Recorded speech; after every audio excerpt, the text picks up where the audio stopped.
Hello, welcome to my channel. So today I will be explaining you the summary of To My Dear and Loving Husband. It's a poem by American poet Annie Bradstreet and it was first published in 1678 as part of Bradstreet's posthumous collection of several poems. So Annie Bradstreet was the first poet and the first woman in colonial America to write and publish a book of poems. So this poem to My Dear and Loving Husband is autobiographical and describes the passionate love between the speaker and her husband. The speaker described that love as pure and redemptive. The poem thus implicitly argues against some religious poets who describe love as something unholy act. So the poem is written in iambic pentameter and it resembles a Shakespearean sonnet and is 12 lines long. So let me read a poem for you. If ever two were one, then surely we are. If ever man were loved by wife, then thee. If ever wife was happy in a man, compare with me. Yea, women, if you can, I prize thy love more than whole mines of gold, or all the riches that the east doth hold. My love is such that rivers cannot quench, nor aught but love from thee give recompense. Thy love is such I can no way repay. The heavens reward thee manifold, I pray. Then while we live in love, let's so persevere,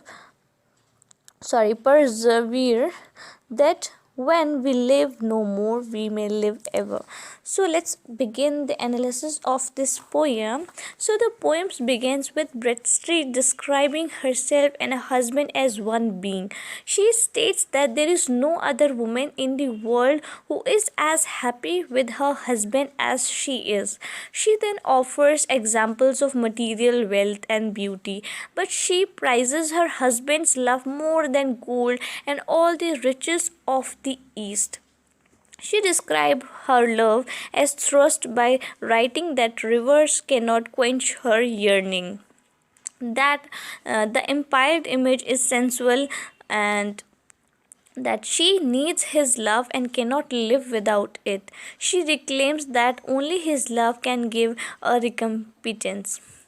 Then Bradstreet shifts into a spiritual perspective, writing that there is no way she can repay her husband for his love and that she hopes heaven will reward the manifold. She believes that while she and her husband are living on earth, they should love each other as fully as possible so that when they ascend to heaven, their love will be eternal as well. So, marriage was a central relationship in Puritan society. Men and women married young and were expected to remain together until they died. So, Puritan society did not tolerate divorce or adultery, although Puritan society did not tolerate divorce or adultery, although cases of both are certain present in the historical record. So, husbands and wives were supposed to adhere to the biblical definition of marriage, which emphasized mutual love and respect. However, Puritans were not supposed to place all of their efforts in the relationship on earth, but rather to glorify God through their union. So, as Poetry Foundation's page on Bradstreet explained, marriage was very important and the focus on family was crucial. However, the love between the wife and husband was not supposed to distract from devotion to God. In Bradstreet's sonnets, her erotic attraction to her husband is central, and these poems are more secular than religious. So, to My Dear and Loving Husband is clear and logical. The poet's husband loves her so much that in order to find something that equals it, she must turn her sight heavenward.